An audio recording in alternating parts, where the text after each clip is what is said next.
Bom, gente, ontem à noite, para quem acompanhou lá no nosso encontro via Zoom, eu falei sobre Apocalipse 17, eu decidi falar hoje aqui também, dar esse pulo aí no estudo das profecias por conta da quantidade de pessoas que estavam me perguntando a respeito dos 8 papas, tal. Apocalipse 17 trata de 8 papas, o 8º papa, quando Francisco morrer, vai ser o último momento da profecia na história, tal. Então eu tive assim um monte de gente perguntando pelo WhatsApp, pessoalmente, conversando na internet. E hoje a gente vai estudar Apocalipse 17 para vocês já entenderem vários princípios aqui de interpretação bíblica e o porquê que eu já adianto que não tem nada a ver, Papa não tem nada a ver. Por que não tem nada a ver com Papa tal? Depois no final eu vou falar o porquê que não tem nada a ver com Papa. Mas a gente vai trabalhar o próprio capítulo interpretando ele, tá? Para a gente começar, vamos fazer uma oração e a gente já entra no texto. Senhor Deus, nós agradecemos ao Senhor por esta tarde que está nos concedendo e a oportunidade de estudarmos a Tua Palavra. Batiza-nos com Teu Santo Espírito, abra a nossa mente e nosso coração na Tua Palavra. Proteja-nos com os Teus santos anjos celestiais e livra-nos do mal. Manifesta a Tua presença, a Tua soberania. É o que lhe rogamos em nome do nosso Senhor e Salvador, Jesus Cristo. Amém. Bom, toda vez que você vai estudar qualquer texto, seja bíblico ou seja qualquer outro tipo de texto, lembre-se sempre que há um contexto, né? Para todo texto existe um contexto. Então, Apocalipse 17 não é uma ilha que aparece agora aqui, tá? E então tem um contexto, eu vou mostrar esse contexto para a gente conseguir esmiuçar esse capítulo aqui. Esse capítulo aqui é o segundo capítulo mais difícil do livro de Apocalipse de se interpretar. O primeiro capítulo mais difícil de se interpretar em Apocalipse é o capítulo 8 de Apocalipse, que fala das 7 trombetas. Até hoje tem muita discussão na própria igreja adventista, e modéstia à parte, né, os adventistas são os melhores teólogos na interpretação de Daniel e Apocalipse, porque a nossa igreja nasceu nesse contexto histórico de Daniel e Apocalipse, dentro das profecias. Então há 180 anos de trabalho estudando os livros de Daniel e Apocalipse. Dentro do próprio meio adventista, as 7 trombetas não têm ainda um fechamento completo de acordo entre os teólogos do significado. Há algumas interpretações. Em Apocalipse 17 tem 3 interpretações. Ontem eu comentei 2 só, mas hoje eu vou falar até de uma terceira. Que a terceira é de um teólogo chamado Eckhard Miller. Eu não concordo muito com ela. E eu vou explicar os motivos do porquê eu não concordo. E as outras 2 são mais clássicas, é quase consenso, e é tão pouca alteração entre elas que, no fundo, na questão do macro do texto, não tem as suas implicações maiores, é uma questão de detalhe ali, tá? Então vamos lá. Quando ele fala em Apocalipse 17, ele começa dizendo o seguinte: veio um dos 7 anjos que tem as 7 taças e falou comigo dizendo: vem, mostrar-te-ei o julgamento da grande meretriz que se acha sentada sobre muitas águas, com quem se prostituíram os reis da terra, e com o vinho de sua devassidão foi que se embebedaram os que habitam na terra. Transportou-me o anjo em espírito a um deserto e viu uma mulher montada numa besta escarlate, besta repleta de nomes de blasfêmia, com 7 cabeças e 10 chifres. Achava-se a mulher vestida de púrpura e de escarlata, adornada de ouro, pedras preciosas e de pérolas, tendo na mão um cálice de ouro transbordante de abominações e com as imundícias da sua prostituição. Na sua fronte achava-se escrito um nome, um mistério: Babilônia, a Grande, a mãe das meretrizes e das abominações da terra. Então vi a mulher embriagada com o sangue dos santos e com o sangue das testemunhas de Jesus, e quando a vi, admirei-me com grande espanto. O anjo, porém, me disse: por que te admirastes? Dir-te-ei o mistério da mulher e da besta, que tem as 7 cabeças e 10 chifres, e que leva a mulher. Beleza, esse é o primeiro bloco, a gente entra nele para depois falar do segundo bloco. Então veja só, eu já falei para vocês que esse texto então ele está dentro de um contexto maior. Veja que no verso 1 fala aí que essa mulher está sentada sobre muitas águas. E aí no próprio verso 15 do próprio capítulo já ele interpreta o que são águas, tá? Falou-me ainda: as águas que viste onde a meretriz está sentada são povos, multidões, nações e línguas. Então, quando fala que está sentada sobre muitas águas, significa que essa meretriz, essa mulher, é um movimento, uma instituição global, tá? Apesar de ela receber a alcunha, o apelido, o nome de Babilônia, Grande Babilônia, não é a Babilônia lá do Oriente Médio, lá, tá? Onde é o atual Irã. Com licença. Ela é, na verdade, um movimento que vai envolver o mundo todo, tá? Povos, multidões, nações, línguas. Essa mulher, ela está montada numa besta escarlate, verso 3, tá? E aí vai descrevendo as características. Então, a besta, ela é repleta de nomes de blasfêmia e ela tem 7 cabeças e 10 chifres, certo? A mulher era descrita como vestida de púrpura e de escarlata, adornada de ouro, pedras preciosas, pérolas. Ela tem na mão um cálice de abominações. E na testa dela, na fronte, está escrito Babilônia, a Grande, a mãe das meretrizes e das abominações da terra. Com essas descrições,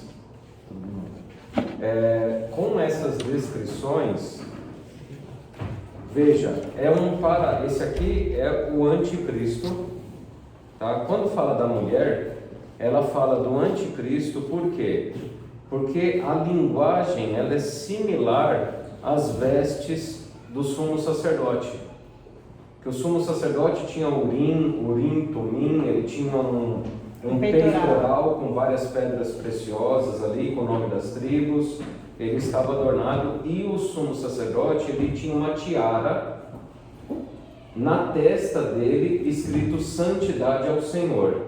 Agora essa mulher, ela é diferente, ela também faz uma réplica de sacerdócio, ela faz um paralelo, uma cópia do sacerdócio, e ela tem na fronte dela escrito não santidade ao Senhor, mas Babilônia, a Grande, a mãe das meretrizes e das abominações da terra. Logo, com essas características aqui, você percebe que é um movimento religioso.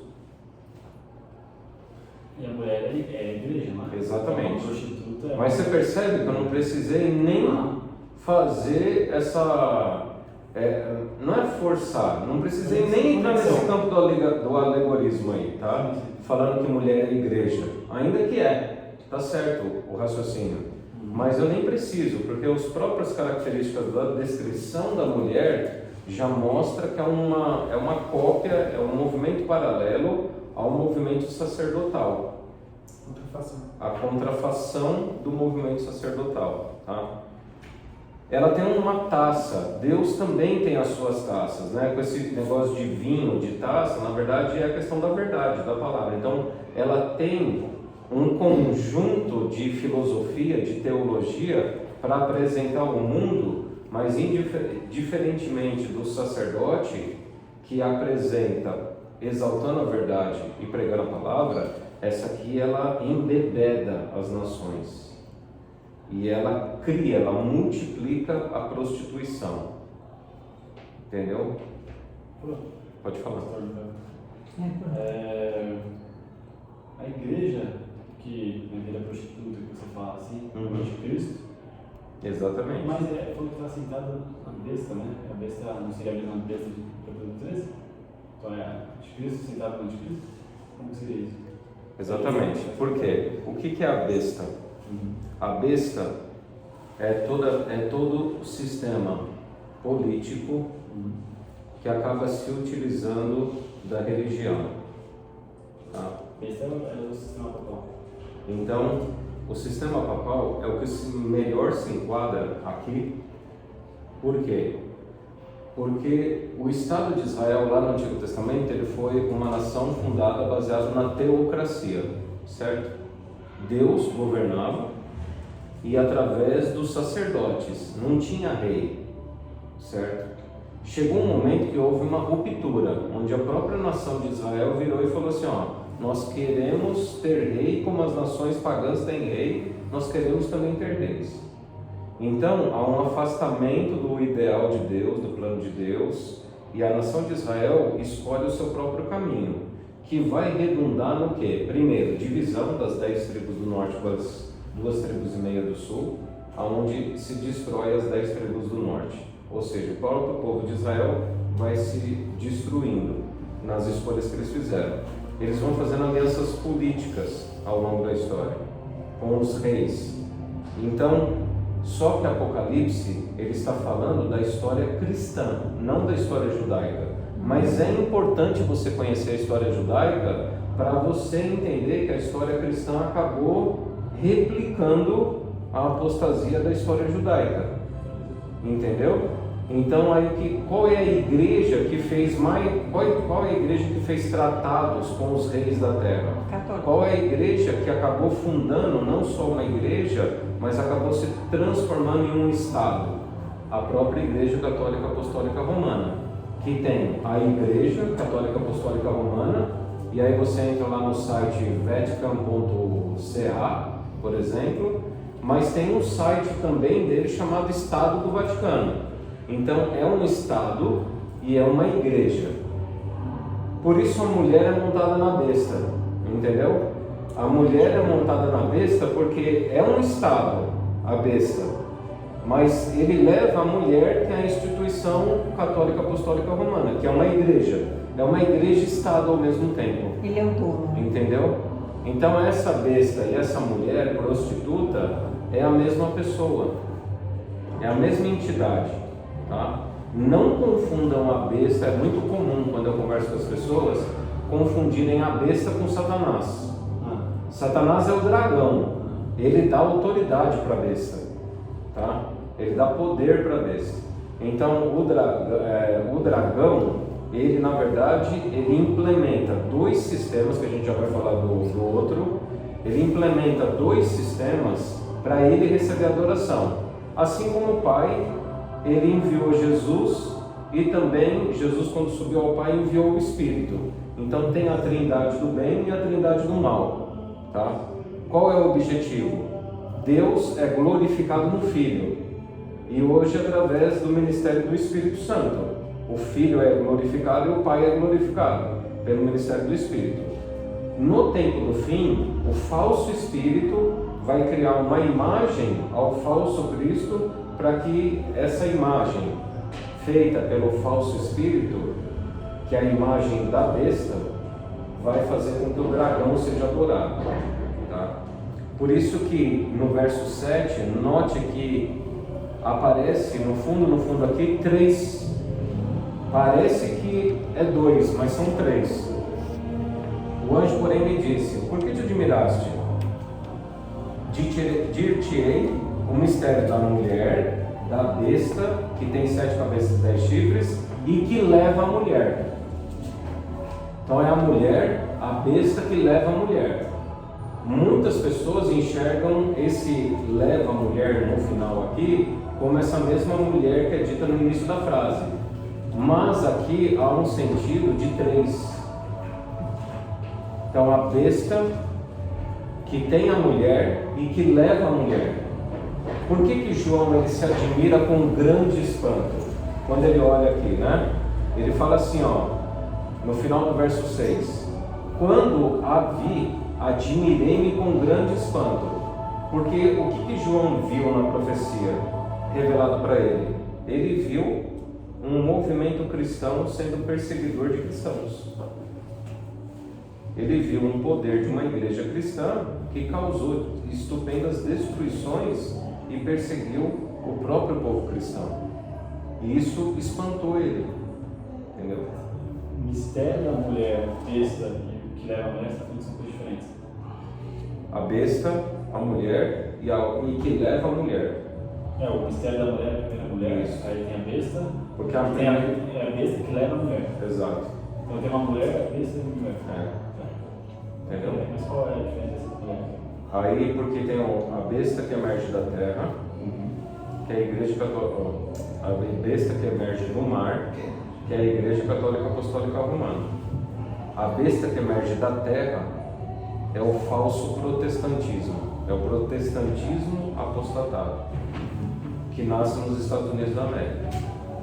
Então, esses dois sistemas, que é o catolicismo e o falso protestantismo, eles se unem e eles têm por suporte o Estado, a besta.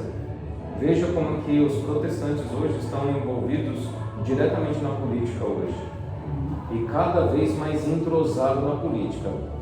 Os Estados Unidos se transformará no que o Vaticano foi lá na Idade Média, com o Estado do Vaticano e os papas tomando domínio sobre até a Europa.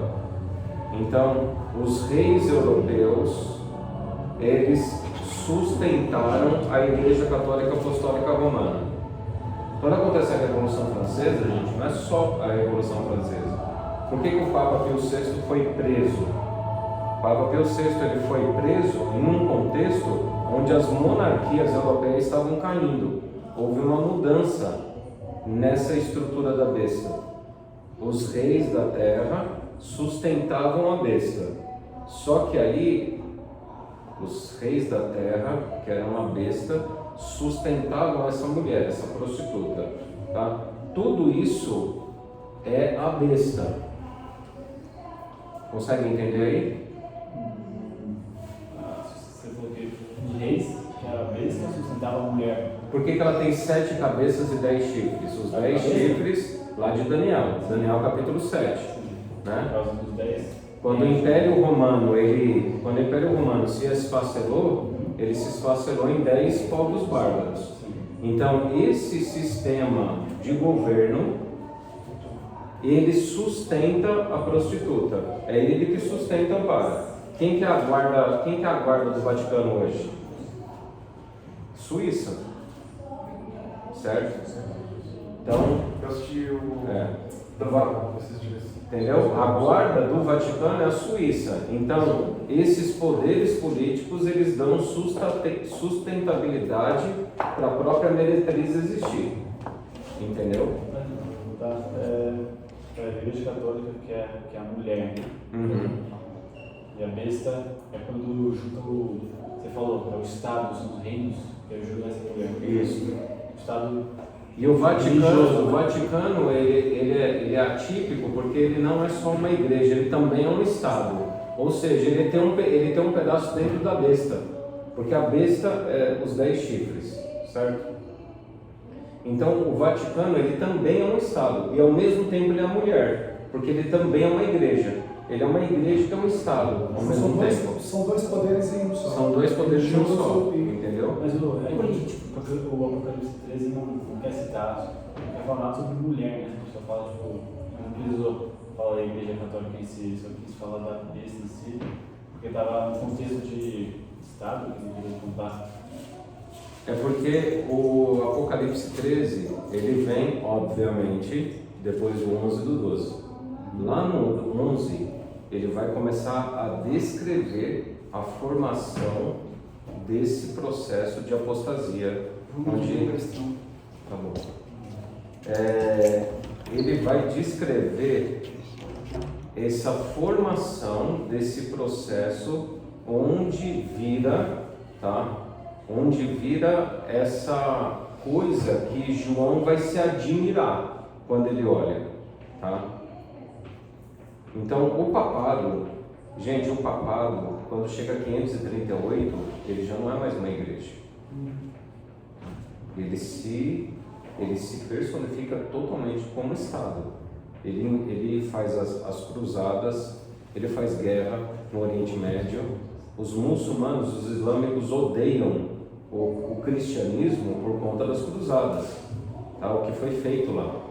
Então, o papado, a partir de 538, ele não é mais uma mulher, somente mulher. Ele não é uma igreja só, ele é uma besta que vai dominar. Não entendi. Então, a prostituta é quando uma igreja se desvia, mas aí ela ainda não é a besta porque ela não se juntou com o Estado ainda. Exatamente, exatamente. Entendi. Exatamente.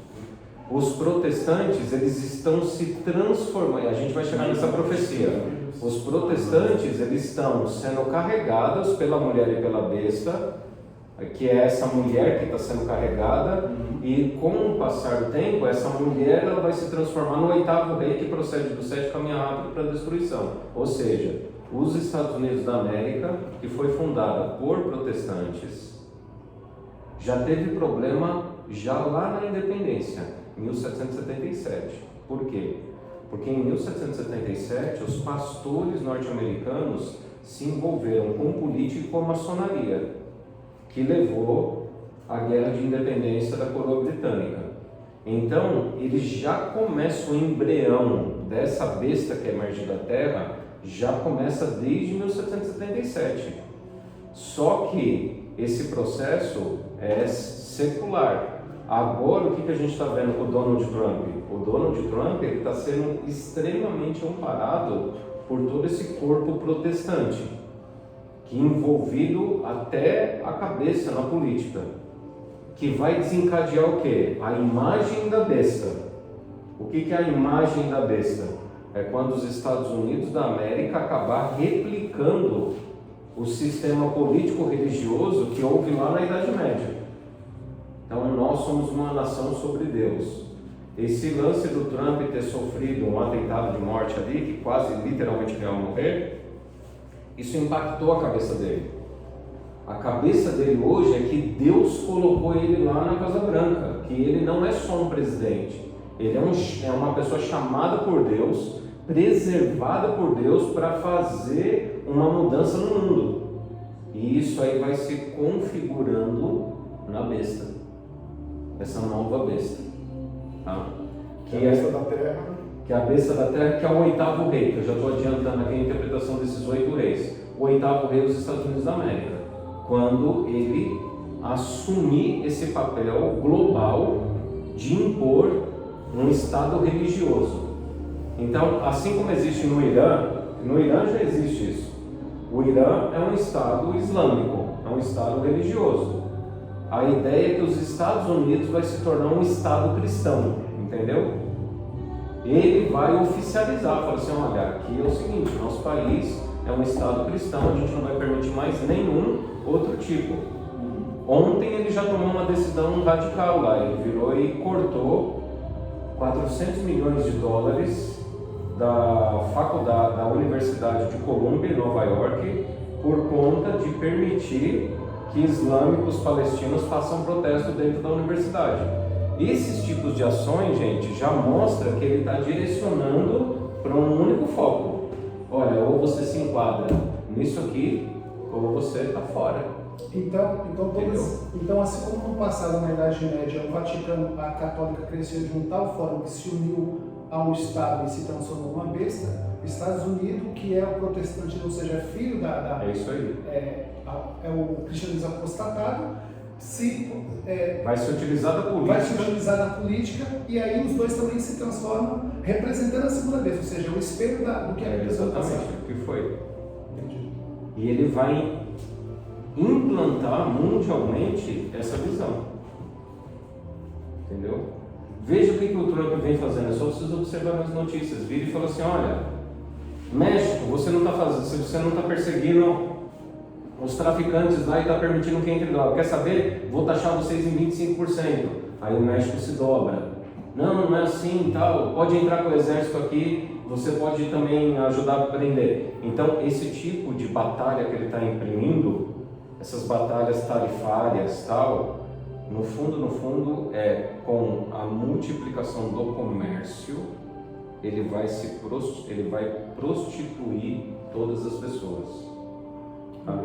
E o próprio Zelensky também, eu percebi que na conversa dele, acho que foi essa semana, eu vi que por 2 ou 3 vezes ele e o secretário dele pediam que Zelensky fosse grato pela ajuda que ele teve. E o cara falou que não, que realmente estava... Então a gente está só adiantando que tudo isso que eu estou comentando é do 8º rei, tá? Já adiantando. Então, até aqui, para você entender, essa besta, gente, essa mulher que João olha e se surpreende, é a Igreja Católica Apostólica Romana, que lá no começo, gente, a Igreja Católica foi a melhor igreja. Era a igreja que não adorava imagem, era a igreja que foi perseguida também pelo Império Romano, mas a partir de Justiniano e a partir de 538 principalmente, de Constantino e Justiniano, há um processo crescente de politização da igreja.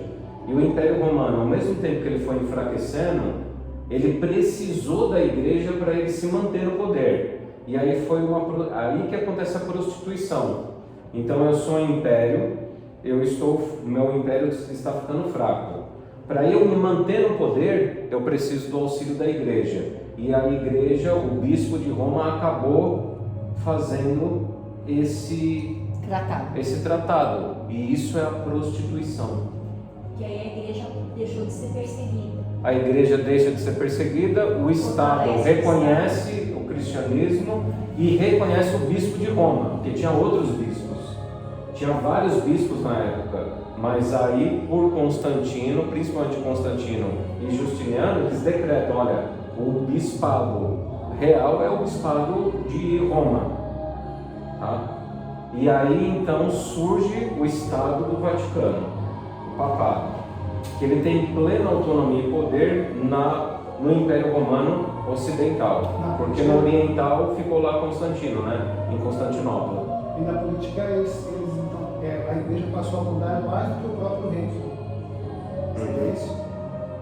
Porque tem uma parte que... E aí o que acontece? Quando o Império Romano se esfacela, principalmente na Europa, e vem os povos bárbaros, o ponto-chave é a França, que não era a França ainda, né? Quando o Clovis, ou Franco, ele se torna católico, Clovis, o Franco e os filhos dele, eles começam a atacar os éralos, os vândalos e os ostrogodos.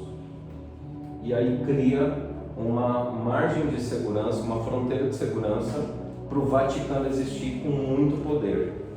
E aí os outros povos bárbaros, os outros imperadores, eles também vão se curvando, e aí o ponto forte fica Alemanha e França, tá? Que fica Clovis o Franco e Carlos V lá, que é o imperador austro-húngaro ali, o imperador germânico, né? Aí vira Sacro Império Romano Germânico. Quando se forma tudo isso, Sacro Império Romano Germânico, aí ela já virou um superestado, não é só uma igreja.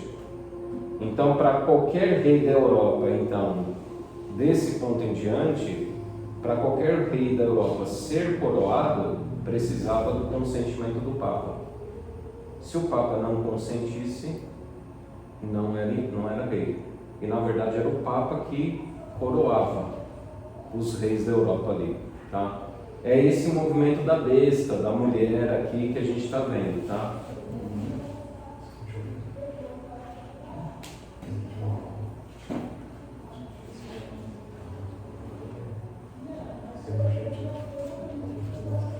Agora vamos para o verso 8. Vamos lá para ir para o centro aí do passado, presente e futuro. A besta que viste é e não é, está para emergir do abismo e caminha para a destruição.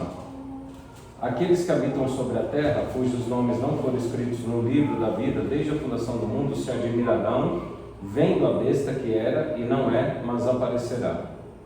Aqui está o sentido, quem tem sabedoria. As 7 cabeças são 7 montes nos quais a mulher está assentada. São também 7 reis, dos quais caíram 5, um existe, o outro ainda não chegou. E quando chegar, tem de durar pouco.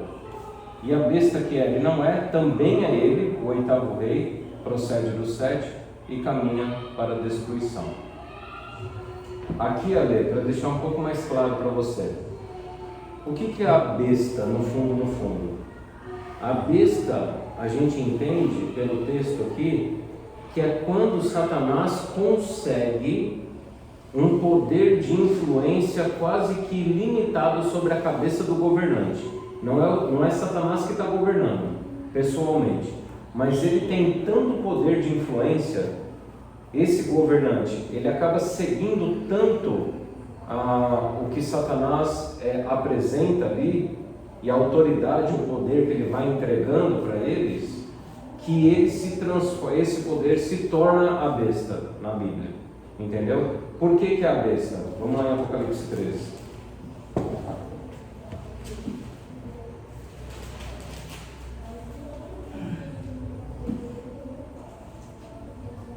Vi emergir do mar uma besta que tinha 10 chifres e 7 cabeças. Está vendo? É a mesma lá de Apocalipse 17. E sobre os chifres 10 diademas. E sobre as cabeças nomes de blasfêmia. Lembra lá de Daniel capítulo 7, verso 25, tá? Proferirá palavras contra o Altíssimo, magoará os santos do Altíssimo e cuidará em mudar os tempos e a lei. E os santos lhe serão entregues por um tempo, 2 tempos e metade de um tempo. Daniel 7, 25 e 26. Tá? Um tempo, 2 tempos e metade de um tempo são 3 tempos e meio. 3 anos e meio tem 42 meses, 1260 dias. É tudo o mesmo período de profecia aí, tá? 3 tempos e meio, 42 meses, 1260 dias. É tudo sinônimo. Lembrando que na profecia o princípio é dia-ano. Então, 42 meses, 1260 dias, na verdade são 1260 anos. Tá? Então tem nome de blasfêmia. A besta que vi era semelhante a leopardo, com pés de urso e boca de leão. Daniel capítulo 7. O primeiro império, Império Babilônico, é retratado como leão. O Império Medo-Persa, retratado como urso. E o Império Grego como leopardo, o Império Helenístico, né? Tá? Por quê? Porque a Igreja Católica Apostólica Romana, ela é uma síntese da filosofia desses impérios. Tá? Síntese teológica, filosófica, cultural. Ela assimilou a cultura babilônica, a cultura persa e a cultura grega, helenística. Tá? Deu-lhe o dragão o seu poder, o seu trono e grande autoridade. Por que a gente chama a besta de anticristo? Porque aqui é retratado com as mesmas características. Jesus, antes de subir para o céu, ele falou: toda autoridade me foi dada nos céus e na terra. Ide, portanto, ensinando todas as coisas que vos tenho dito, batizando-os em nome do Pai, do Filho e do Espírito Santo, fazei discípulos de todas as nações. Então ele recebe toda a autoridade, e aqui o dragão está dando toda a autoridade para ele. Cristo morre na cruz e ressuscita, e a partir da ressurreição de Cristo as pessoas são atraídas a ele. Essa besta, ela viu uma de suas cabeças como golpeada de morte, mas essa ferida mortal foi curada e toda a terra se maravilhou seguindo a besta. Então essa besta é o anticristo, porque ela está imitando as obras de Cristo em paralelo. Ela está fazendo as mesmas ações de Cristo, é uma contrafação, tá? É um poder paralelo ao de Cristo. Lembrando que a palavra anticristo significa no lugar de Cristo. Ela precisa se apresentar como Cristo, como uma igreja cristã, tá? E aí diz assim: adoram o dragão porque deu a sua autoridade à besta. Também adoram a besta, dizendo: quem é semelhante à besta? Quem é que pode pelejar contra ela? Foi-lhe dada uma boca que proferia arrogâncias e blasfêmias e autoridade para agir 42 meses. Aqui é uma citação direta de Daniel capítulo 7, verso 25 e 26, tá? É citação aqui direta. e abriu a boca em blasfêmias contra Deus para lhe difamar o nome, difamar o tabernáculo, a saber os que habitam no céu. A gente já estudou sobre o tabernáculo, então veja, lá em Daniel capítulo 8 diz que o chifre pequeno, ele cresce e se engrandece até atingir o príncipe do exército do céu, até as estrelas do exército ele ataca e joga por terra. E joga por terra o que também? A verdade, o santuário, e tira o sacrifício contínuo, tá? Que é essa ideia aqui, tá? Difama o tabernáculo, a saber o que habita no céu, difama o nome de Deus. Foi-lhe dado também que pelejasse contra os santos e os vencesse. Daniel capítulo 8, gente. Está lá falando que pelejará, lutará contra o exército do Senhor e os vencerá, tá? A Igreja Católica Apostólica Romana, principalmente no período inquisitório, que é século XVI ali, até o século XVIII, matou entre 10 milhões e 30 milhões de pessoas. Isso aí não tem número certo, uns falam 10, outros falam 50 milhões, o historiador mais exagerado, outros falam até 3 milhões, mas enfim, a Igreja Católica Apostólica Romana, com o Tribunal do Santo Ofício, né, o Tribunal da Santa Inquisição, ele persegue na Europa e mata um monte de gente ali, tá? Os santos do Altíssimo. Todos eles mataram. Não eram todos cristãos, né? Não eram todos cristãos. Eles mais... A maioria cristãos, né? Com eles, né? A maioria era cristãos, mas não só cristãos, tá?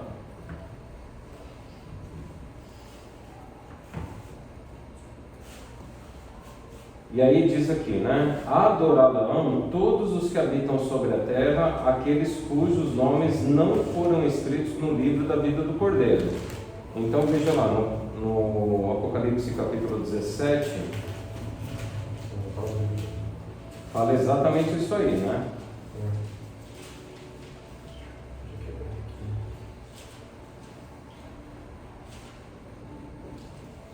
Cadê aqui que fala do livro do Cordeiro? Deixa eu achar aqui. Capítulo 14? 17. Verso 14? 8 do 17? Pelejarão contra o corpo e 14. 17, 14. Verso 8. O livro da vida, né? A besta que viste, ele não é, que está para emergir do abismo e caminha para a destruição. E aqueles que habitam sobre a terra, cujos nomes não foram escritos no livro da vida, desde a fundação do mundo, se admirarão, vendo a besta, que ele não é, mas aparecerá. O que significa isso? Que era? Não era. Porque em 1798, o Papa Pio VI ele foi preso, a mando de Napoleão Bonaparte, e ela passou a não ser. Então, antes ela era poderosa na Europa, o Papa Pio VI é preso, ela passa a não ser. E depois de 1929, com o Tratado de Latrão, Benito Mussolini, ele devolve as terras do Vaticano. Volta assim. E ela começa essa restauração que ela virá a ser. Ainda ela não é, tá? Emergir do abismo seria isso? O emergir do abismo é que ela replica, porque o dragão também ele emerge do abismo, tá? Porque o dragão está dando autoridade e poder para ela, tá? Então é uma simbiose, gente. Quando Jesus falou sobre o Pai, lembra lá, quando Natanael, né? Natanael Felipe, que fala assim, mostra-nos o Pai. Foi Felipe, né? Aí ele falou assim, por que você pede para eu mostrar o Pai? Quem me vê a mim, vê o Pai. Então as atribuições dos versos é muito parecido com o dragão. Porque no capítulo 20 o dragão também vai ficar preso no abismo e ele vai sair do abismo depois dos 1000 anos. Então essa besta ela replica esses movimentos, tá? Ela está no abismo e sai do abismo também. Já adianto aqui, né? Qual que é a interpretação que eu não concordo da teologia adventista, especificamente do Eckhard Miller? Eckhard Miller ele interpreta essa besta como o próprio Satanás, por causa da palavra abismo. Ele coloca essa interpretação aqui. Eu não sou muito favorável a isso aí, porque você desloca Mas também não faz sentido, né? Porque o Satanás já é como dragão. e aqui estão adorando, né? Ela leva, o dragão ele quer receber adoração. A besta leva o dragão a ser adorado. Tá?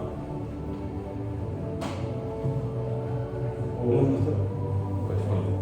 É que não sei se faz sentido, mas algum fala assim, ó. Os reinos e tal, aqui, ó.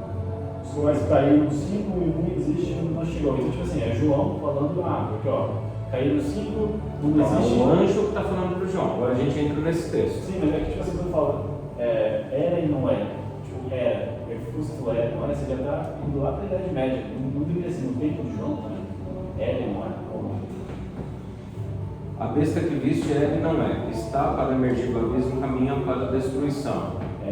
E aqueles que habitam sobre a terra, cujos livros não foram escritos no livro da vida desde a fundação do mundo, se admirarão, vendo a besta que era e não é, mas aparecerá.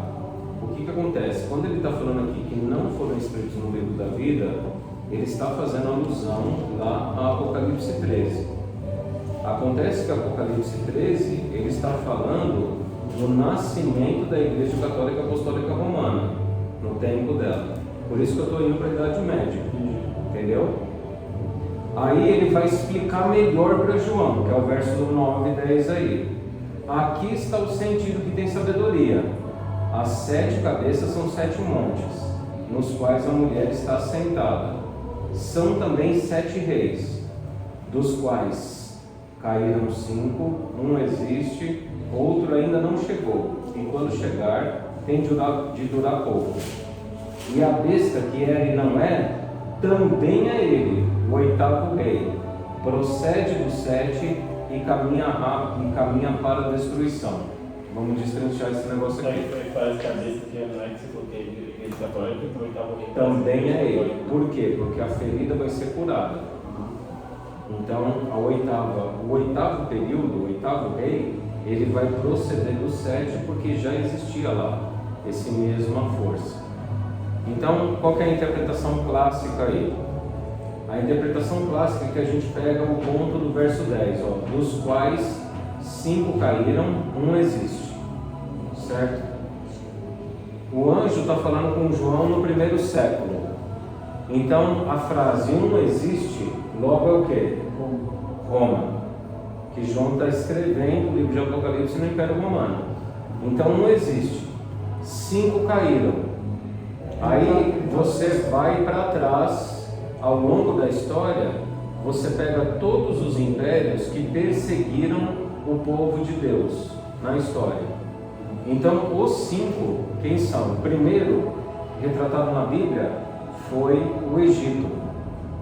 Porque o Egito escravizou o povo de Deus e tornou amarga a vida do povo de Deus, aí deu o êxodo, tá? O segundo foi o Império Assírio. Você vai encontrar lá em 2 Reis capítulo 17. Lá em 2 Reis capítulo 17 vai falar desse período de perseguição do Império Assírio e que Salmaneser V e Sargão II, eles destroem as 10 tribos do norte. E não só destrói, porque o lance não é só destruir, gente. O lance não é só uma perseguição política. A questão é uma ideia. O que é a besta? Quando o dragão convence que o cara é Deus. Então o faraó tem uma frase que ele fala no diálogo com Moisés, que é a blasfêmia maior. Que ele vira e fala assim, ó, e quem é Israel? E quem é esse Deus? Não conheço Israel e também não conheço esse Deus. Querem adorar, vão adorar aqui no Egito e não lá no deserto. Então quando ele fala essa frase, é a ideia da blasfêmia. Ele se personifica como uma divindade. É um ser humano que ele pensa que ele é Deus. E ele vai estabelecer o sistema de adoração que ele quer determinar. Entendeu o problema aí? Esse então é Faraó. O Império Assírio, o que acontece? Lá no Império Assírio eles destroem as 10 tribos do norte e ele vai fazer um cerco nas 2 tribos e meia que ficou no sul lá, né? Judá, Manassés, Judá, Benjamim e meia tribo de Manassés, onde fica Jerusalém. Só que Senaqueribe, que era um general do Império Assírio, ele escreve uma carta para o rei Ezequias falando assim, ó, nenhum deus pagão pôde interromper a nossa conquista. Então esses deuses não têm poder, não tiveram poder para nos impedir, e nem o Deus de Israel vai impedir, nós vamos entrar aí. Quando ele fala isso, aí vem aquela cena do rei lá chamar os cantores lá tal, enquanto estavam cantando, o exército foi aniquilado, entendeu? Então, mas a blasfêmia existiu, e eles implementaram em Samaria um sistema de adoração diferente do sistema bíblico. Surgiu os samaritanos aí e tal, né? Gerizim lá, colocaram um templo e adoração a bezerro. Ô pastor, esses 7 reinos foram divididos nos cristãos, mas por que Daniel, no 2, 7, ele sempre começa com Babilônia, depois Medo-Pérsia? Ele nunca quis falar Egito, Assíria, porque eles também... Porque era passado. Então ele quis no tempo presente. Ali lembra que quando ele vai dar há um Deus no céu que ele revela os mistérios e fez saber ao rei Nabucodonosor o que há de ser nos últimos dias. Então é partindo... O foco da profecia de Daniel é para frente. É a partir do sonho da Nabucodonosor. Agora, Apocalipse, o foco da história é o desenvolvimento da história do povo de Deus e as perseguições. Mais macro. Entendeu? Resgata o que aconteceu lá no Antigo Testamento e projeta para o futuro. Para explicar a perseguição do futuro, ele joga você para trás. Ele fala, ó, veja o que aconteceu lá para você entender o que vai acontecer no fim. Tá? Essa é a ideia. Pastor, só uma questão de fundo mais histórico, assim, né? O Alex falou assim, era no tempo deles, o tempo que foi escrito o Apocalipse. João estava na ilha, ele enviou essa mensagem, essa carta, esse livro, no formato lá que ele tinha, mas era plenamente conhecido, né? Eu acho que as referências, sim, eram todas conhecidas porque eram todas a história do povo judeu, né? Mas como é que seria, como que o povo naquela época entendia, ela sabia que uma parte era para o momento delas e outra era para o futuro, assim como foi com Daniel, que, não, isso daqui é para o momento... Daniel não conseguiu compreender o todo. Ele mesmo fala, olha, eu estou jejuando aqui, estou orando, mas eu não estou conseguindo entender essa visão. E aí Deus vira e fala, vai Daniel, vai descansar, porque esse livro é para o tempo do fim. Tá? Vai dormir aí, porque o que você escreveu, né? Saiba que você vai ressuscitar no final. Deus fala lá para ele. Para João, já não, porque o livro não está selado. Então, se a gente não tem assim ideia até que nível de conhecimento a igreja cristã teve de toda a revelação do Apocalipse. O que a gente sabe pelos pais da igreja? O livro de Apocalipse foi o último a ser aceito dentro da comunidade cristã. Teve muita resistência. Tá? Não foi aceito de imediato. Daniel também teve muita resistência, né? Porque na época do primeiro século tinha muita literatura apocalíptica, não era isolado. Tinha um monte de judeu que escrevia sobre o fim do mundo. Por quê? Porque o templo tinha sido destruído. Israel estava toda destruída. Os judeus estavam esparramados. Então, para eles, é o fim do mundo. Acabou. Então, havia muita literatura apocalíptica, falando de fim, de destruição e tal. A diferença é que João começa a mostrar por que foi aceito. Foi aceito porque o enfoque não era tanto dentro do judaísmo, mas do próprio cristianismo. Não, algumas coisas eles entendiam. A gente tem assim, a gente vê comentaristas dos pais da igreja lá e no início já falando assim, ó, ele está falando de Roma, Babilônia é Roma, tal. Então ele já identificava, tá, que Roma era a Babilônia, tá, que era o poder persecutor ali e tal, tá. Só que não existia papado, não existia esses outros poderes, muitas estruturas que viriam no futuro. Mal sabe que o cristianismo depois veio no perseguidor deles, né? Mas o que João com Daniel, né? Muita Muito. coisa que Daniel falou lá. O que João aqui escreveu em linguagem simbólica, que eu acredito que eles não entenderam, ainda que tinha Paulo falando assim, olha, está surgindo muitos anticristos. João fala: tenho visto muitos anticristos surgindo no meio de vós. Tenho visto lobos devoradores se levantando no meio de vós.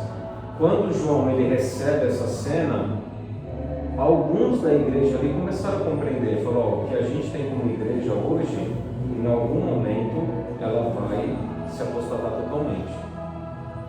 Que ele fica admirado, com grande espanto. Tá? Então, o livro teve uma certa resistência a ser aceito, logo quando ele foi escrito. Foi o último, na verdade, do cânon a ser aceito. E foi através, eu acredito, do desenvolvimento histórico, quando a própria igreja começou a relaxar, que aí começou a cada vez mais ser aceito o livro de Apocalipse. Porque o cânon, também mais curiosidade histórica, né? O cânon ele foi feito, mas não teve influência da Igreja Católica. Não, Na definição. a Igreja Católica nem existia. Quando a Igreja Católica surgiu, o cânon já estava fechado, até Apocalipse já era aceito. Tá? A Igreja Católica vem bem depois. Aí depois ela acrescentou os livros dela. Aí ela colocou os livros apócrifos, né? Mais no Antigo Testamento ali. Primeiro Macabeus, segundo Macabeus, Judite, Eclesiástico, né? Ela acrescentou esses aí, tá? Porque são livros que acabam fortalecendo alguns dogmas dentro da própria igreja, por isso que ela acrescentou lá, tá?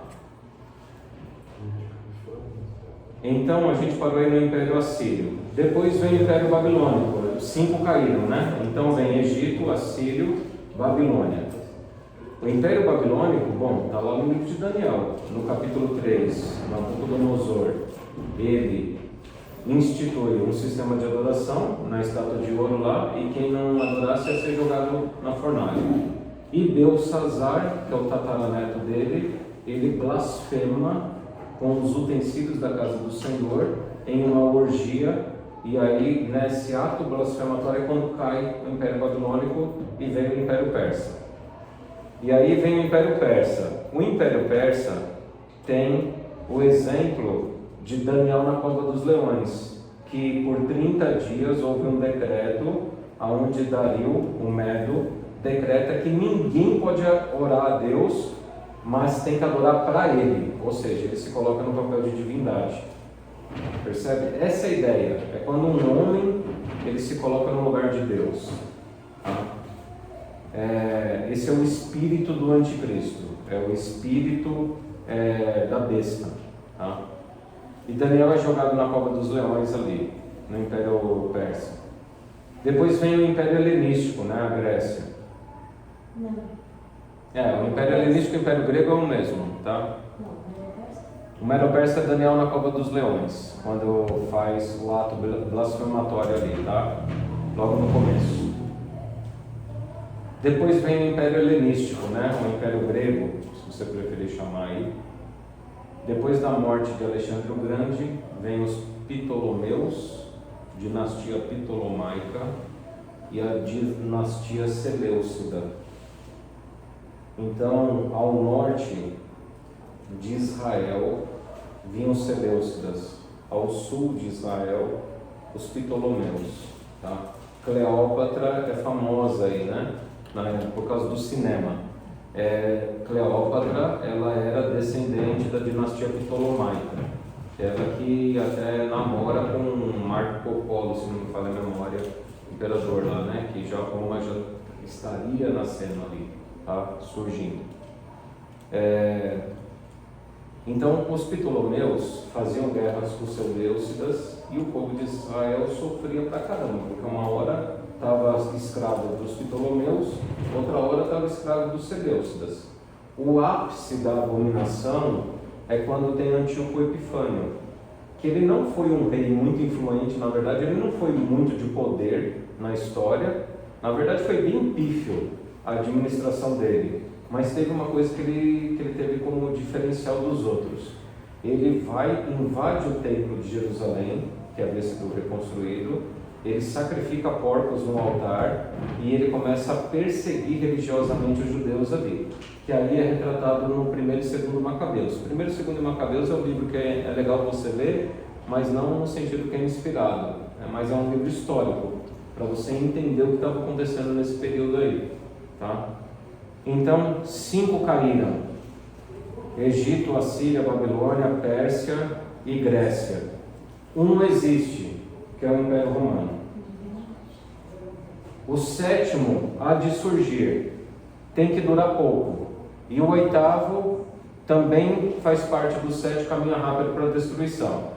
Aí, o que diferencia aqui na teologia adventista as duas escolas de interpretação? Eu sou favorável a uma. A clássica, a mais antiga e que tem mais adeptos, eles dividem esse 6º, 1 existe, e aí vem o 7º. Então, Roma não precisa ficar falando, né? Roma matou Jesus, teve Diocleciano, teve Nero, Tito, Vespasiano, que destruíram o templo. Então Roma é Roma, né? O Coliseu romano que matou cristão, perseguiu o povo de Deus e matou o próprio Cristo. Aí esse 7º aqui, então 5 caíram, voltando aqui: Egito, Assíria, Babilônia, Medo-Pérsia e Grécia. 1 existe, Roma. E vem o 7º, né? E o outro é o 7º, ainda não chegou. Quando chegar tem que durar pouco. Ok. A escola clássica adventista, teologia, eles falam que é Roma papal. Então eles dividem Roma imperial e o 7º seria Roma papal. Eu não gosto muito de fazer essa divisão, ainda que ela é cabível, tá? Ela até encaixaria, mas eu não faço essa divisão na minha cabeça. Eu entendo o que existe como Roma, e eu entendo Roma uma continuidade, tá? Roma e Roma papal. É que não durou pouco, né? Mas aí esse pessoal que defende, essa pergunta que eu já questionei eles lá, né? Alguns professores que eu conversei. Mas ali tem que durar pouco, pô. Durou de 300 a.C. até 1798. Ou seja, os 1260 anos, né? Que é o maior império, se for só o papal, focando só no papal. Aí, qual é a argumentação que eles usam? Eles usam a argumentação que o grego que João usa aqui, tem que durar pouco, é a mesma frase que é usada para Satanás em Apocalipse capítulo 12, verso 12. Por isso festejai aos céus e vós, o que neles habitais, ai da terra e do mar, pois o diabo desceu até vós, cheio de grande cólera, sabendo que pouco tempo lhe resta. Então eles pegam essa frase, sabendo que pouco tempo lhe resta, e é a mesma estrutura no grego. Isso é um argumento bem forte, tá? Não é um argumento simples não, tá? De derrubar. É a mesma estrutura grega para falar que o 7º dura pouco. Entendeu? Está fazendo uma alusão, portanto, né? Que é o ápice do governo de Satanás e tal. Tudo bem, dá para entender isso aí. Eu prefiro colocar a França, porque a escola clássica adventista não coloca a França na profecia. Eu particularmente acho um erro, porque a França ela teve um papel fundamental e até os nossos dias cultural. A França ela aparece no capítulo 11.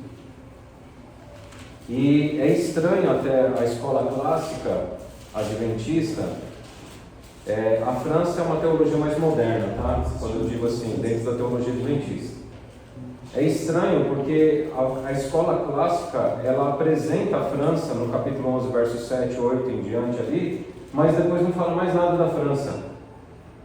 Tá? 11, 7, 8? Porque diz assim, quando tiverem então concluído o testemunho que devem dar, a besta que surge do abismo pelejará contra elas, e as vencerá, e matará. O seu cadáver ficará estirado na praça da grande cidade, que espiritualmente se chama Sodoma e Egito, onde também o seu Senhor foi crucificado. Então muitos dentre os povos, tribos, línguas e nações contemplam os cadáveres das duas testemunhas por 3 dias e meio. Esse aqui é o ponto, 3 dias e meio. E não permitem que esses cadáveres sejam sepultados. Os que habitam sobre a terra se alegram por causa deles, por causa dos cadáveres, realizarão festas e enviarão presentes uns aos outros, porquanto esses 2 profetas atormentaram os que moram sobre a terra.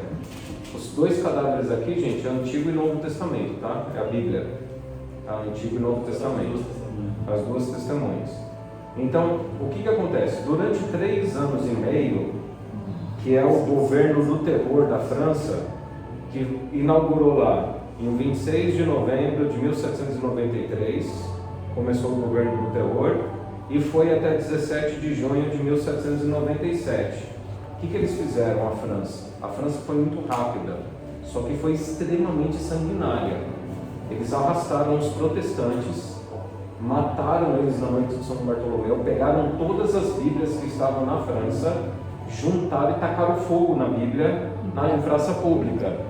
Então, veja, os cadáveres estão expostos, eles fizeram festejo, inauguraram o ateísmo e tal, né? Com os mortos nas ruas. Sim. E as Bíblias queimadas. E as Bíblias sendo queimadas. Qual ano? Qual ano? Foi de 1793 a 1797. 3 anos e meio. Tá? Então, eu prefiro e entendo que esse 7º, que tem que durar pouco, foi a França, nesse ímpeto dela, nessa velocidade dela. Tá? E aí fala assim, ó, e também é ele, o 8º, que procede do 7, caminha rápido para a destruição.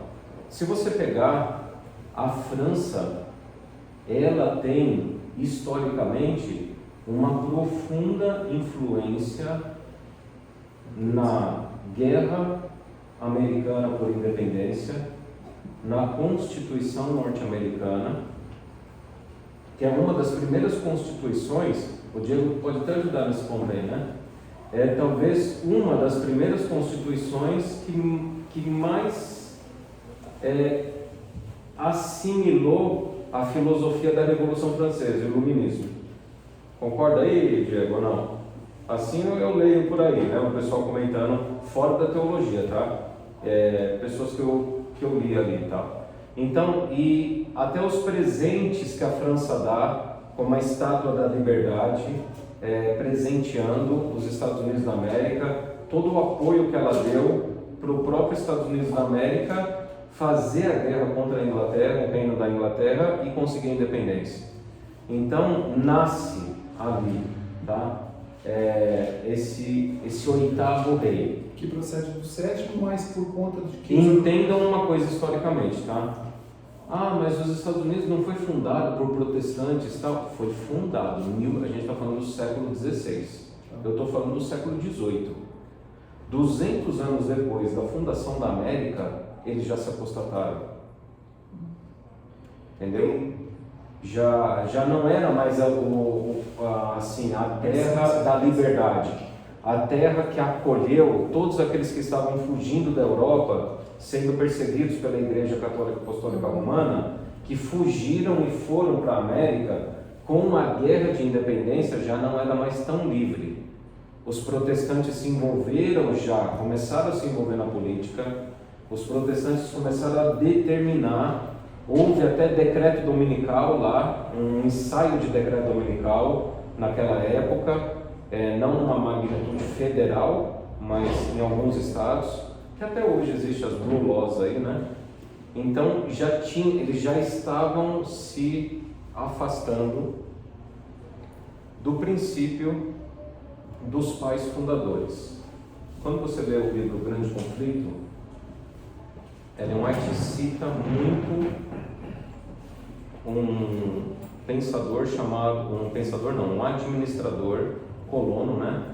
Chamado Roger Williams, que é do West Virginia. Que esse cara, apesar dele ser ali receber influência do iluminismo e tal, ele não era bem um protestante, mas ele defendeu a plena liberdade. Ele, por exemplo, ele não massacrou os índios, porque ele falava assim: se o índio quer fazer as adorações ancestrais, deixa eles lá.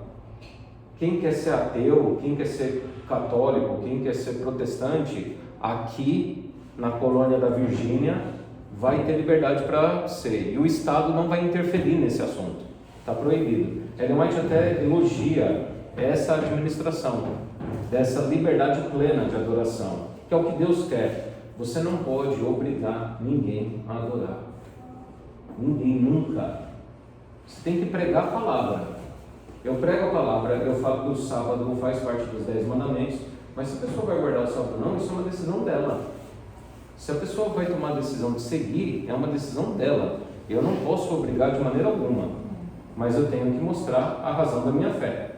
Tá? Certo? E aí então, o que acontece? Esse 8º rei que procede do 7, caminha rápido para a destruição, é quando, num futuro próximo, e agora a gente está falando do futuro, quando os Estados Unidos da América, que está já se formando, tá? Isso aí já está se formando. O Trump, esse ano, ele instituiu o Gabinete da Fé. Isso já é uma aberração política, não tem nada a ver com isso. Não deveria ter feito isso. O primeiro mandato teve, mas não teve. O primeiro mandato teve muitas orações lá, né? A oração no gabinete. Agora ele oficializou. Ele criou o Gabinete da Fé. Pegou uma pastora lá, inclusive que chama White, né? Pega uma mulher chamada White, pastora, e nomeia essa mulher como uma servidora pública do Gabinete da Fé. Isso é uma institucionalização do cristianismo dentro da Casa Branca. O que eles vão fazer dentro desse gabinete? Pois é, faz encontros lá e promovem a visão cristã. Então, parece coisa inocente, né? Quando as pessoas olham, elas falam assim, não, você está exagerando, tal, é só um negócio de oração, tal, lá, mas entendam uma coisa, é Estado e religião, que é abominação. Esse Vaticano Entendeu? era moderno. E aí então, o que acontece hoje? O Trump, ele está muito direcionado hoje a fazer da América um país cristão novamente. Ontem foi, volto a dizer, ontem foi um marco muito forte, quando ele tira subvenção de recursos federais de uma universidade, porque essa universidade estava promovendo a visão da Palestina, dos palestinos. Eu não concordo, tá? Eu não concordo com o Hamas, eu acho que é um grupo terrorista mesmo, porque eles fazem uma abominação e tal, mas eu não concordo de você pegar pessoas e falar assim, ó, você não pode pensar dessa maneira. Você não pode pensar dessa maneira, tá? Então, o que ele fez lá? Veja o susto que dá nas outras universidades agora. Aí é um efeito dominó. Se eu tiro a verba de 400 milhões de dólares de uma universidade, o que as outras que dependem dessa verba vão começar a fazer automaticamente? Fazer a vontade dele. Já vai começar a se dobrar, tá? Isso, profeticamente, aonde que termina? Profeticamente termina que ele vai se transformar literalmente num estado religioso. Muito louco isso, né?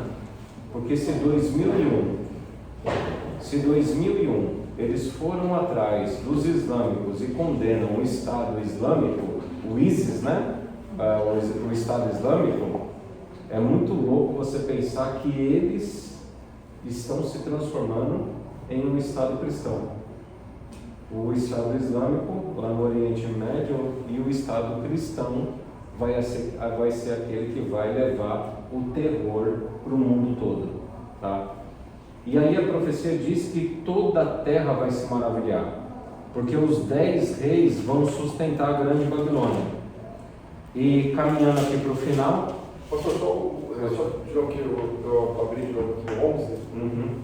Então a gente viu o 5, o 6º e o 7º. O 7º seria a França. A França também E o 8º será breve, faz todo sentido. Aí começa aqui a besta que esteve. Eu estou lendo na nova versão. Tá. Verso 11. É a transformadora, tá? A besta que esteve viva, mas agora não está mais, é o 8º rei. É como os outros 7 e também caminha para a destruição. Por quê? Porque Então, uma tradução um pouquinho diferente, né? Talvez bagunça um pouco. Ele tá vivo e aqui só fala de biológico. Era, não é? Mas por quê? Porque a ideia é o seguinte, lembra lá, toda vez que Satanás ele começa a dar grande autoridade e poder e estabelecer esse poder político com a mistura da religião, é que se forma a besta.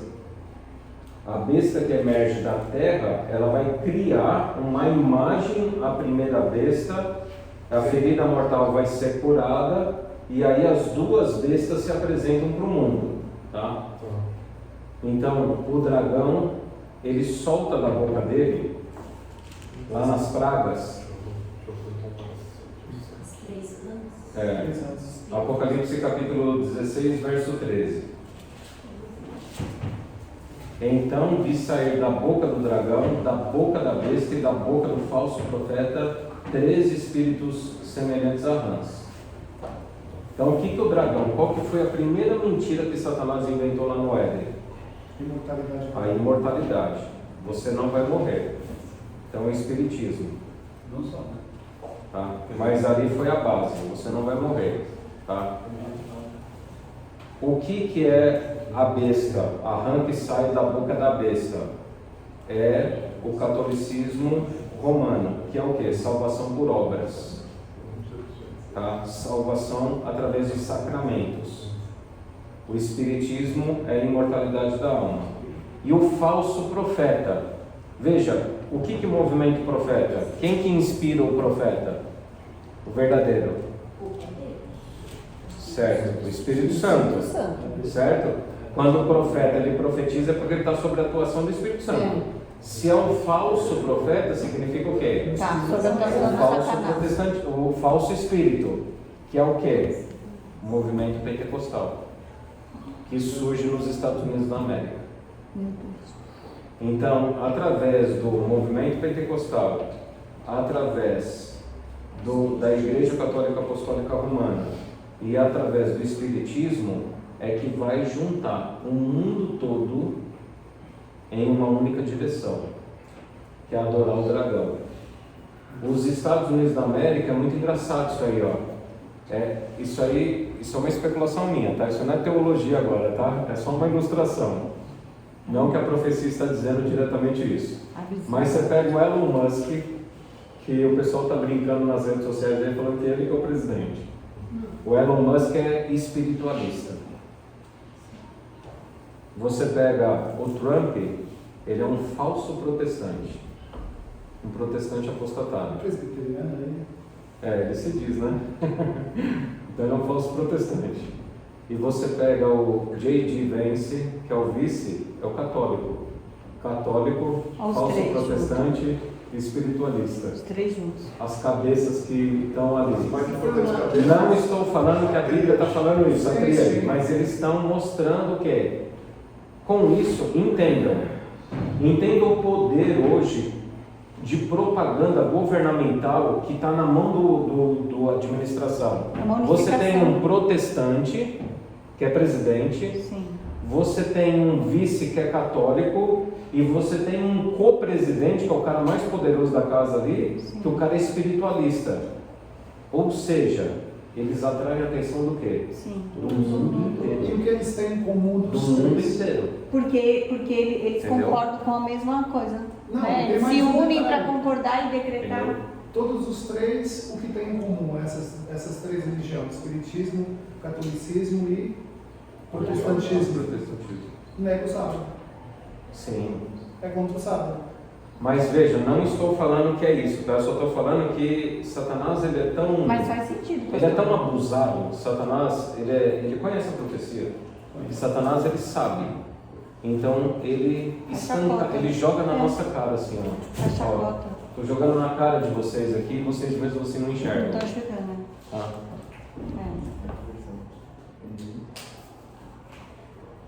Se os É três verdade. homens mais famosos. Se O os que três... está falando na NVI aí, João? Não, eu estou pegando a mesma versão aqui para Ah, tá. homogeneizar o texto.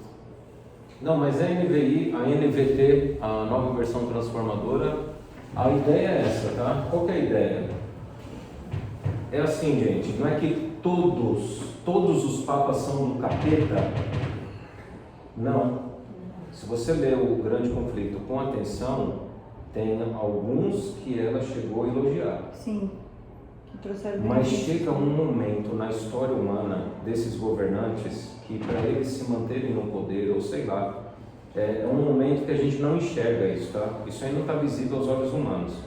Mas chega um momento que eles fazem um pacto tão íntimo com o Satanás que eles acabam fazendo 100% da vontade de Satanás. Mesmo que por um breve período de tempo. Tá? Isso que é a ideia da besta, que emerge do abismo. Então é como se Satanás ele tivesse uma limitação. Ele ficasse lá no abismo, a história ia correndo, mas aí ele emerge, uma hora ele emerge do abismo. E ele consegue tomar domínio geopolítico dos poderes ali, aí ele inflige perseguição. Aí Deus intervém, tira ele, fala, ó, fica quieto aí um pouco. Aí Deus intervém, derruba o império. Então foram essas fases, tá? O Egito, foi todo ruim o Egito? Não, quando José desceu, ele era co-governador com o faraó lá. Mas aí a Bíblia diz assim, ó, subiu um governante que não conhecia José. Aí começou. Essa é a besta. A besta que emerge do abismo. Então é sempre era e não é, sabe? Era e não é, está para vir. Porque ele vai nessas ondas de poder. Entendeu? Compreendeu aí então esse negócio de era e não é, está para emergir e caminha rápido para a destruição? Porque ele é sempre nesse movimento. O que é mais importante do capítulo para a gente entender? Não tem um nono período. Então o movimento americano de poder de supremacia vai ser o último.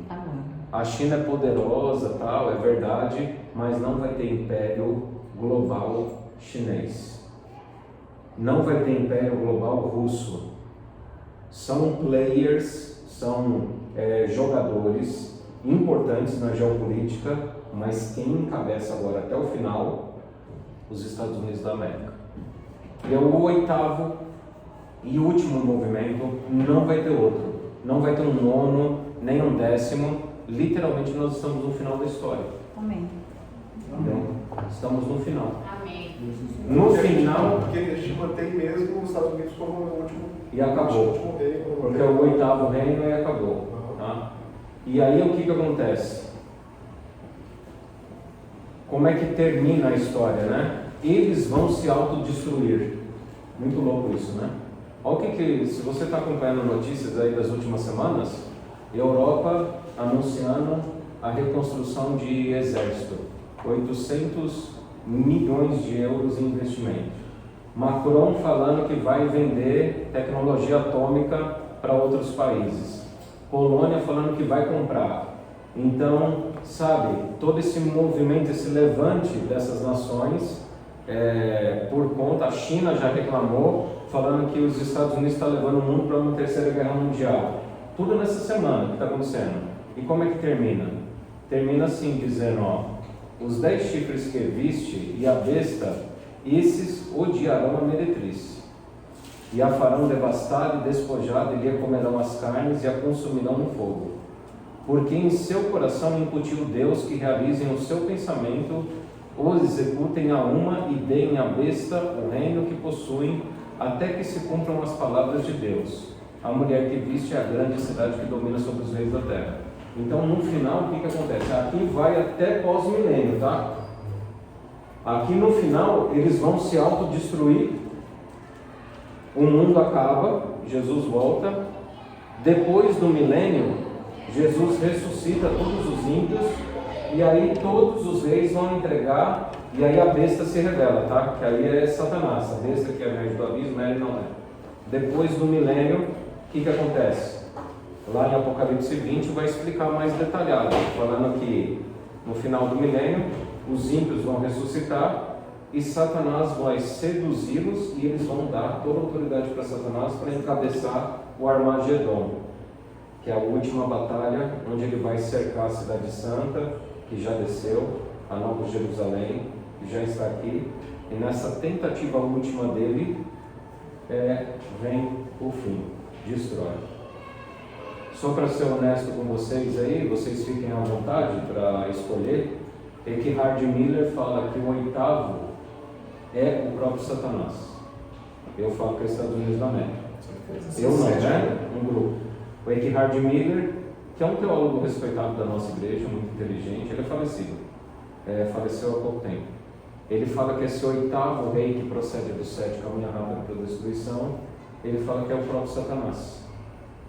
E Satanás, quando ele vai tomar o poder ali depois do milênio, vai fazer o Armagedon, desce fogo do céu e aniquila todo mundo. Então ele estica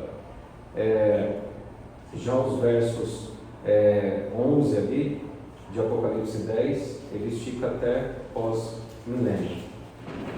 Essa é a interpretação mais controversa, tá? Poucos teólogos adventistas aceitam, ele foi muito, não é criticado, é teologia, área das ciências humanas, tá?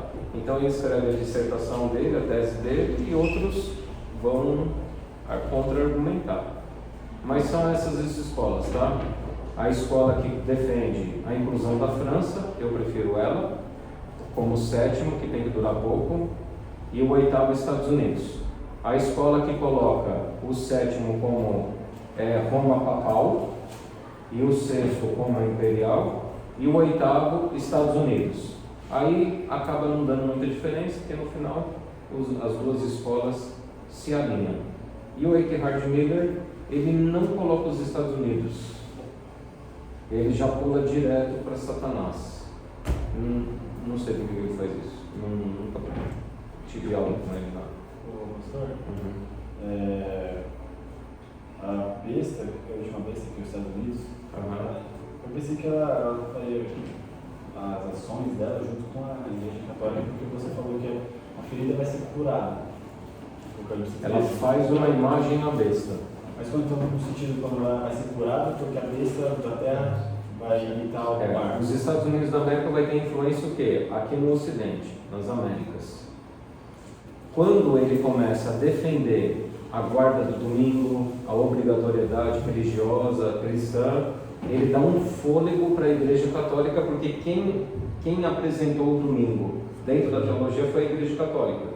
Então, quando os protestantes aqui das Américas, eles começarem a falar sobre a guarda do domingo, isso vai dar um fôlego para o Vaticano falar lá na Europa também. Ó, tá vendo? Tem que guardar o domingo. E a terra toda vai seguir. Hoje, gente, a guarda do domingo está sendo apresentada para a humanidade sobre dois focos. O foco do crente e o foco do ateu. O do crente é porque Jesus ressuscitou no domingo e a gente tem que adorar no domingo, que é o dia da ressurreição. E do ateu, o argumento é ecológico, que no final vai acabar dando para o objetivo final deles. É o dia da terra, o dia da preservação do meio ambiente, que a própria Igreja Católica, porque ela está lá no meio secular da Europa, já escreveu sobre isso. E ela também criou como... E na verdade a Igreja Católica defende muito hoje, muito mais do que o dia da ressurreição. A Igreja Católica hoje defende a guarda do domingo muito mais no viés ecológico. Por quê? Porque ele está escrevendo no contexto europeu. O europeu é secular, é pós-cristão. Então a Igreja Católica é muito esperta, astuta, né? Então por que você tem que guardar o domingo? Porque é o dia do planeta Terra. É o dia da família. Você precisa restaurar a família, você precisa restaurar e respeitar o meio ambiente. Agora, o protestante americano, ele fala, por que eu tenho que guardar o domingo? Ele não vai falar de ecologia. O protestante americano vai falar, porque Jesus ressuscitou no domingo. E eu tenho que adorar no domingo. Entendeu? E vai ser uma nova ordem mundial, os Estados Unidos vai governar tudo, mas não junto com... Tem os 10 reis ali, né? Os 10 reis, eles sempre... Tipo, esses 10 reis é o quê? É global. É que o número 10, gente, lá para João... Mas não eram os 10 reinos da Europa? Sim, mas é sempre a réplica ali, né? Continua, né? Os 10 reis, é porque na cabeça de João é o seguinte, 10 judeus formavam uma sinagoga. Então é um poder político-religioso de envergadura global no final. Então tem uma estrutura, inclusive a cidade, gente, a cidade dos Sete Montes, que é o Vaticano, só que o pessoal esquece que Israel também é uma cidade que está no meio dos Sete Montes. Então, Jerusalém é uma cidade construída ao redor de 7 montes. E Vaticano também é uma cidade de 7 montes. Você percebe que é uma contrafação. Satanás está criando um sistema de adoração europeu, e os Estados Unidos da América entra no final agora dando fôlego. Pesquisem na internet aí, discurso do vice-presidente americano a respeito do Papa. Esse vice-presidente atual, ele fez um baita num discurso exaltando Francisco. Olha, ele é o nosso pastor, nossa família ora por ele. Eu entendo quando ele criticou a nossa política de imigração, da deportação, mas porque ele é o pastor, porque ele cuida das pessoas, e a função dele realmente é amar as pessoas. Ele exalta, um presidente americano, um vice, não fez isso na história americana. Não existia esse tipo de discurso na América. Então perceba que o que a gente está acompanhando nas notícias atuais são cumprimentos proféticos, está enchendo e dando forma a essa profecia aí. Eu pensava então esses 10 rios vão ser... Eu pesquisei até na inteligência artificial esses dias. Eu coloquei lá, fui lá na Grok e falei assim, coloque para mim os 10 países mais poderosos da Europa. Aí ela listou. Aí depois eu coloquei lá no Grok lá. Desses, quais têm relacionamento profundo com o Vaticano?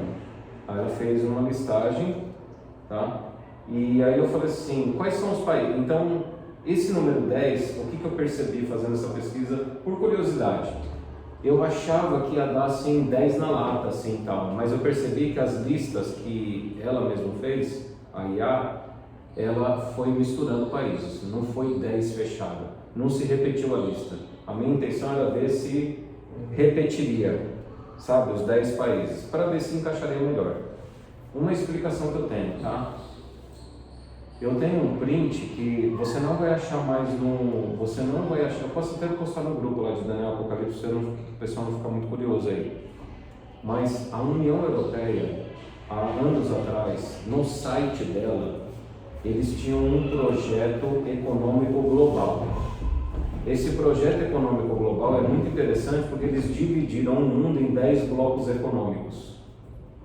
E até hoje eles tentam montar esse bloco, viu? Esses blocos. O último bloco que falta é o bloco do Oriente Médio. Só que o Oriente Médio sempre foi um barril de pólvora ali. Quando deu a Primavera Árabe, depois você pesquisa lá, agora não precisa dar mais um Google, né? Você dá um chat GPT ou um Grok lá, ou outra inteligência artificial, já vem mais resumido. Se você colocar lá Primavera Árabe e movimento, você vai perceber que eu tenho até um artigo que eu escrevi, chamado analogiadafé.wordpress.com. É um blog que eu tenho, mas faz tempo que eu não alimento, mas está lá Primavera Árabe, Apocalipse 17, os 10 reis. É uma leitura que eu faço, porque eu pego o mapa da União Europeia dos 10 blocos, o único bloco que falta é o Oriente Médio.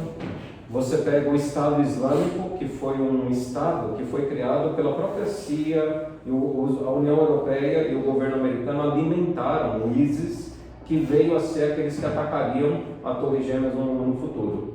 Tá?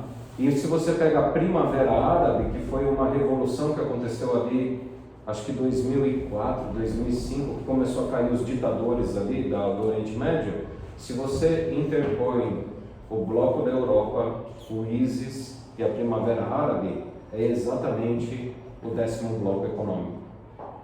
Que eles não estão conseguindo construir, mas estão tentando. Tá? Interessante que uma pregação diz que o Papa vai colocar o reino dele lá em Jerusalém. O Papa vai fazer e vai realmente... Tem que tomar muito cuidado nos exemplos, porque é o seguinte, na profecia o papado não tem mais relevância. A gente tem que tomar muito cuidado com essa questão do papado aí.